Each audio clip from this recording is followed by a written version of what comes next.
തിരുവനന്തപുരം കരമനയിൽ ആത്മഹത്യ ചെയ്ത കോൺട്രാക്ടർ സതീശന്റെയും ഭാര്യയുടെയും മൃതദേഹവുമായി SBIക്ക് മുന്നിൽ പ്രതിഷേധം.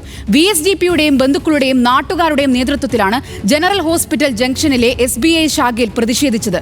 സതീശന്റെ പേരിലുള്ള ബാക്കി ലോൺ എഴുതിത്തള്ളുമെന്ന് ഉറപ്പ് ലഭിച്ചതോടെയാണ് പ്രതിഷേധം അവസാനിപ്പിച്ചത്.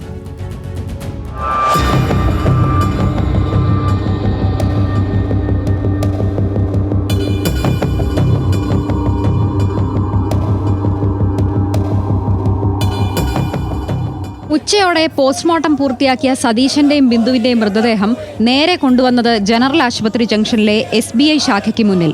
വായ്പ എഴുതിത്തള്ളാതെ മൃതദേഹങ്ങൾ മാറ്റില്ലെന്ന നിലപാടിലായിരുന്നു പ്രതിഷേധക്കാർ.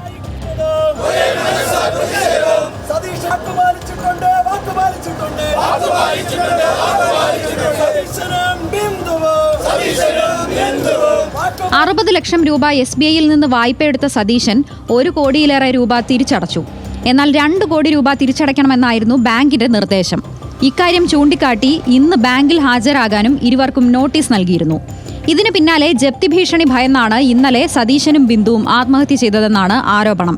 പ്രതിഷേധം കടുത്തതോടെ സമരക്കാരെ SBI ചർച്ചയ്ക്ക് വിളിച്ചു. ഏറെ നേരം നീണ്ട ചർച്ചയ്ക്കൊടുവിൽ ഇനി അടയ്ക്കാൻ നിർദ്ദേശിച്ച തുക മുഴുവൻ എഴുതിത്തള്ളാമെന്ന് ഉറപ്പ് ലഭിച്ചതായി പ്രതിഷേധക്കാർ പറഞ്ഞു. ഈ മരണപ്പെട്ട ആളുകളുടെ പേരിലുള്ള ലോണ് 5 ലോണുകളാണ് എടുത്തിട്ടുള്ളത്.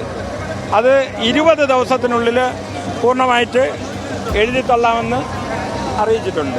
ഇന്ന് തന്നെ എൻ്റെ റിക്വസ്റ്റ് ചർച്ചയിൽ പങ്കെടുത്തവരെ കൊണ്ട് റിക്വസ്റ്റ് കൊടുക്കുകയും ഹൈദരാബാദിൽ നിന്ന് ഇത് കുറവേണ കാര്യം അവർ റിക്കമെൻഡ് ചെയ്ത് റീജിയണൽ മാനേജർ എഴുതി കൊടുത്തിട്ടുണ്ട്. അവിടെ നിന്ന് 20 ദിവസമാണ് അവർ ആവശ്യപ്പെട്ടത്. അതിൽ നിന്ന് ഈ ലോൺ ഒഴിവാക്കി എഴുതാമെന്ന് പറഞ്ഞിട്ടുണ്ട്. വായ്പ എഴുതിത്തള്ളിയുള്ള തീരുമാനം 20 ദിവസത്തിനുള്ളിൽ ബന്ധുക്കളെ രേഖാമൂലം അറിയിക്കും. ഈ ഉറപ്പിലാണ് മൃതദേഹങ്ങൾ SBI ഓഫീസിന് മുന്നിൽ നിന്ന് കൊണ്ടുപോകാൻ പ്രതിഷേധക്കാർ തയ്യാറായത്.